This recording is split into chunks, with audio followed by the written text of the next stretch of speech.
to go to America. I mean, who doesn't? I like to travel, I like to experience new cultures, I like to meet new people, I like to go to places. That's always been a passion of mine. And I wanted to get an independent lifestyle, which I know I could get in America. So America is massive, it's huge. There's so many universities and colleges to choose from. So the first thing that I would do is you narrow down your pool of choices by having this list in your head of things that you absolutely don't want or things that you want to have, such as the weather. Do you want a big city? Do you want a small city? Are you fine with transportation? The size of the school, the cost, stuff like that. And after you narrow it down, you can sort of find an area of the college that you want to go to. After I sort of know the area where I want to go, I look it up online. I search the website. If possible, I go to visit the campus before going there. And when I visited the campus, I fell in love. I liked the place.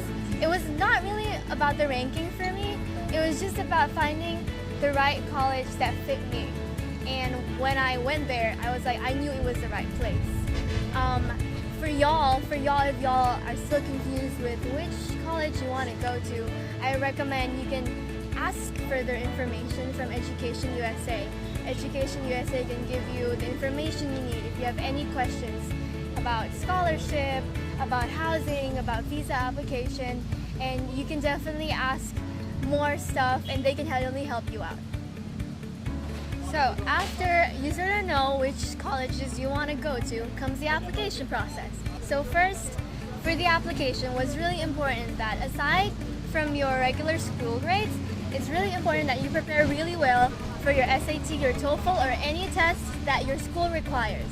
So for me personally, I studied my SATs 2 years before I applied. It was like 10th or 11th grade, and I took courses, and it's really important that you have time to take the test a couple of times so that you can get the best score you can possibly get. Aside from that, it's also super important that you're involved in lots of things in school. Like I was involved in the student council. I did many volunteer work and all those other stuff. They look at those a lot, and I think that helped me a lot as well. Okay, so after you're done with all the application and everything, what do you do next? Well, you wait for the acceptance letter, and once that comes, you start all the administrative work. So what does that entail? You have to apply for your visa, your health checkup, your immunization, and your bank statement. So that takes a little while to prepare everything, so it's better if you prepare early on beforehand. Applying for an F1 visa, which is a student visa, isn't hard at all. You should make sure that all your documents are prepared and set before you come to the consulate to apply, and you're good to go. So after all the administrative work is done and set, it's best if you get plugged into the community. I got plugged into my college's Facebook group. I started to get to know my future roommate and just started to get to know people through online. And I think that was super helpful for me because I got to know people even before I got to America. And packing wise, I would recommend that you don't pack too much. I packed 2 suitcases full of stuff, and in the end when I got to America, I bought so much stuff that I had to throw lots of stuff away.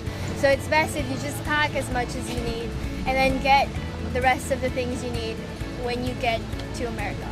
Well, after you're all settled in your housing and everything, the first thing I did was I joined orientation. Orientation in America is nothing like orientation in Indonesia. It's a place where you get to meet people, you get to join fun events, you get school tours. So I recommend anyone to join the orientation that your school has.